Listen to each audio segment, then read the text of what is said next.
अस्सलाम वालेकुम। एक दफ़ा फिर यूट्यूब चैनल पे नादिया मिर्ज़ा आपके साथ है।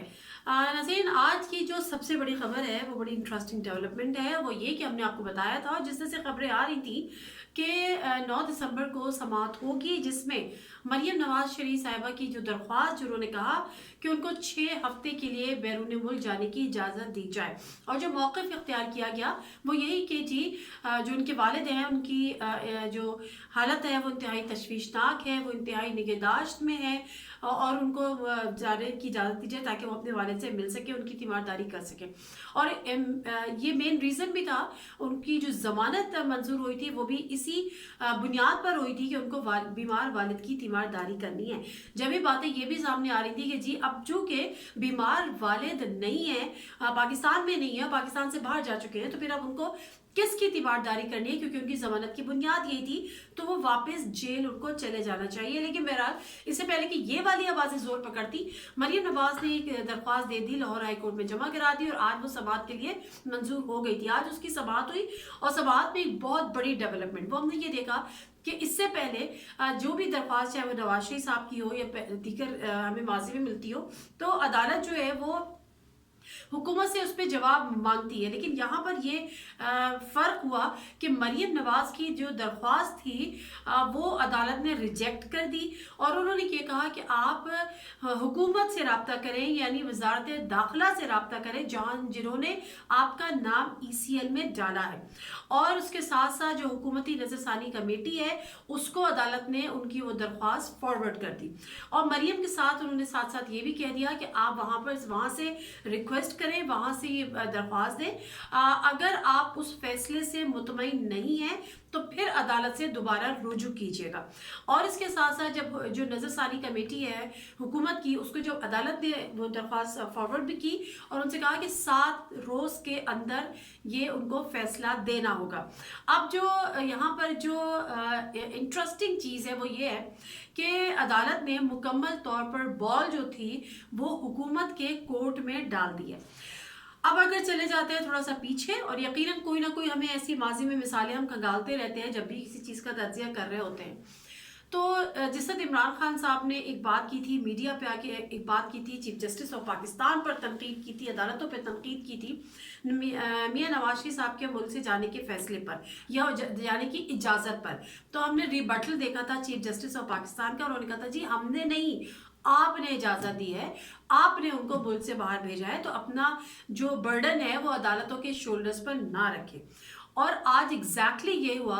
उससे बड़े लोगों ने यही कहा था, तज्ज़ियाकारों ने, कई हल्कों में ये बात होती कि इमरान खान साहब को ये बात नहीं करनी चाहिए थी, लेकिन सम टाइम खान साहब थोड़ा ज़्यादा बोल ही जाते हैं। तो अब ये हुआ कि अदालत ने मुकम्मल तौर पे बॉल जो है वो हुकूमत के कोर्ट में डाल दी। हुकूमत के लिए ये एक बहुत बड़ा टेस्ट केस है, एक बहुत बड़ा इम्तिहान है। और वो इम्तिहान यूँ है कि ये वही इमरान खान साहब हैं जो कहते हैं मैं किसी को नहीं छोड़ूंगा, मैं सबको जो है वो उसके करने की सज़ा मिलेगी, करप्शन वालों को हम उल्टा लटका देंगे, उनको A क्लास से उनकी B क्लास भी ख़त्म कर देंगे, AC निकलवा देंगे, वगैरह वगैरह वगैरह। अब मसला यहाँ पर यह आ गया कि इमरान खान साहब पे जब, यानी हुकूमत पर जब ये बात आ जाएगी तो हुकूमत क्या डिसीजन लेगी। एक तरफ वो कहते हैं NRO नहीं दूंगा, तो उनके हाथ में था भी नहीं NRO। दूसरी तरफ ये भी कहा जा रहा है कि एक बहुत बड़ा प्रेशर था जो कि मियां नवाज शरीफ के हवाले से था, और मजबूर थी हुकूमत। अब मरियम नवाज शरीफ, अगर कोई डील है, यकीनन कोई ना कोई डील है, जब भी मरियम नवाज शरीफ खामोश है, तो क्या ये हुकूमत इंतजार करेगी कि मरियम नवाज की जो खामोशी है वो टूटे, और जो मरियम नवाज शरीफ साहबा की जो डील है, और फिर यकीनन जो उसमें इस दरमियान में है, यानी जिन्होंने ये डील कराई है, क्या उसका प्रेशर ये हुकूमत ले सकती है। और दूसरी बात ये कि वो हुकूमत जो कल तक अदालतों पे इल्ज़ाम लगा रही थी, आज अगर वो ये इजाज़त दे देती है तो फिर क्या ये बात हुकूमत से नहीं पूछा जाएगा, और हुकूमत के लिए कड़ा इम्तिहान है। यानी इमरान खान साहब जो है वो अजीब सी मुश्किल में फंस गया। मरियम नवाज शरीफ साहिबा हमेशा से उनके गले की वो हड्डी बनने जा रही हैं जो ना निगलते बनेगी और ना उगलते बनेगी। अगर कि वो डील जिसके वो यकीनन ये हुकूमत शायद मुतामिल हो ही नहीं सकती इस डील को ब्रेक करने की, और अगर ये हुकूमत मुतामिल नहीं होगी तो फिर इमरान खान साहब क्या करेंगे, ये कहा जा रहा है कि एक बहुत बड़ा टेस्ट केस है। दूसरी तरफ हम बात कर लेते हैं अपोजिशन की और मरीम नवाज साहिबा की खुद की। हमें अच्छी तरह से याद है कि इमरान खान के हवाले से, जब नवाज शरीफ साहब के हवाले से खबरें आ रही थी कि वो कोई रिलीफ लेना चाहते हैं, वो हुकूमत से दरख्वास्त कर सकते हैं, उन्होंने कहा था मैं इस हुकूमत से कोई रिलीफ नहीं लूँगा। तो अब क्या मरीम नवाज शरीफ साहिबा इस हुकूमत को दरख्वास्त देंगी कि जी मुझे बाहर जाने दिया जाए? इनका केस कितना मजबूत है उसमें मैं आखिर में बात करूंगी। लेकिन अगर मरीम नवाज शरीफ साहिबा इस हुकूमत से दरख्वास्त करेंगी और इस हुकूमत से रिलीफ मांगेगी, तो इसका मतलब है कि ये हुकूमत के आगे सरेंडर कर रही, उनकी पोजीशन भी यहाँ पर खराब होती है। फिर हम बात कर लेते हैं ऑपोजिशन की। ऑपोजिशन एक दफा जो है वो बार्गेनिंग पोजीशन पर है। यही अदालतें थी जिन्होंने चीफ ऑफ आर्मी स्टाफ के एक्सटेंशन के हवाले से पार्लियामेंट में केस थ्रू किया कि जी वहां से कानून साजी करें। अब ऑपोजिशन बार्गेनिंग पोजीशन में पहले भी थी, अब मरियम के केस को लेकर मजीद बार्गेनिंग पोजीशन में आ गई। पीएमएलएन की टीम लंदन से वापस आ गई है। ख्वाजा आसिफ साहब का एक स्टेटमेंट हमने देखा जिसमें वो ये कह रहे थे कि हुकूमत चीफ ऑफ आर्मी स्टाफ की एक्सटेंशन के हवाले से जो कानून साजी है उसका हिस्सा नहीं बनेगी, ऑपोजिशन नहीं बनेगी। और उसके साथ साथ उन्होंने कहा कि जो चीफ इलेक्शन कमीशन की तकर्री होनी है उस पर भी हम उनका साथ देने को तैयार नहीं है, हिस्सा बनने को तैयार नहीं। ये सियासी बयान है, ये प्रेशर बिल्ड करने की बात है। इसका मतलब हरगिज ये नहीं है कि ये पार्टी पॉलिसी है, क्योंकि अगर ये पार्टी पॉलिसी होगी तो या तो शहबाज शरीफ साहब खुद ये बात करेंगे या फिर मरियम औरंगजेब साहिबा बड़ा कैटेगोरिकली इसको डिनाई करेंगे।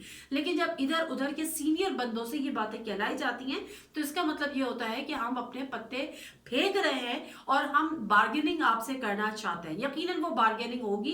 अब वो क्या जो बार्गेनिंग होनी है वो क्या मरियम नवाज शरीफ साहिबा की दरख्वास्त के हवाले से होगी कि उनको बैरून मुल्क जाने की इजाजत दी जाए? इजाजत तो यकीनन कोर्ट देंगी, लेकिन ईसीएल से नाम इस हुकूमत को ही हटाना है। तो अपोजिशन जो है वो बार्गेनिंग पोजीशन में है। गवर्नमेंट को इस वक्त फेस सेविंग रिक्वायर्ड होगी। वो वुजरा, अब काबीना के इजलास में वो वुजरा जो हमेशा ये बात करते थे कि हम जाने नहीं देंगे, इमरान खान कहते जाने नहीं देंगे, अब लेट्स सी कि कौन कौन जो टेलीविजन पर आके माइक्स के सामने, कैमरे के सामने क्या बयान देता है, कैबिनेट के सेशन में, कैबिनेट के इजलास में क्या बयान देता है, ये बड़ी मुख्तलिफ चीज़ें आ जाती हैं। उसके बाद जो है वो डेफिनेटली गवर्नमेंट के लिए तो ये मेन डेंट होगा ही उसकी अपनी रेपुटेशन पे भी, क्योंकि उन्होंने अपने वोटर्स को जवाब देना है। नवाज शरीफ साहब पहले ही मुल्क से बाहर जा चुके हैं, शहबाज शरीफ साहब मुल्क से बाहर है, उनके खिलाफ हुकूमत ने एक चार्जशीट भी तैयार कर दी है। और आखिरी जो इस वक्त शख्सियत रह गई है वो मरियम नवाज है। मरियम नवाज साहिबा ने 6 हफ्ते के लिए मुल्क से बाहर जाने की इजाज़त कोर्ट से मांगी और कोर्ट ने उनको ये कहा है कि आप हुकूमत से रुजू करें। तो लेट्स सी, हुकूमत का एक कड़ा इम्तिहान, और हुकूमत दोनों सूरतों में अगर हुकूमत जाने की इजाज़त देती है तो उसकी अपने वोटर्स में, अपने अवाम में सुबकी होती है, और अगर वो जब वापस जाने की इजाज़त नहीं होती है तो ये उस डील के से पीछे हटने की बात है, चाहे वो डील आपने की है चाहे वो आपने डील नहीं की है। लेकिन सवाल ये है कि क्या उस डील्स को हिलाने की या उस डील से पीछे हटने की या उस डील को सबटाज करने की ये हुकूमत मुतहम्मिल हो सकती है? ये एक बहुत बड़ा सवालिया निशान है। नादिर मिर्जा को इजाज़त दीजिए। अल्लाह हाफ़िज़।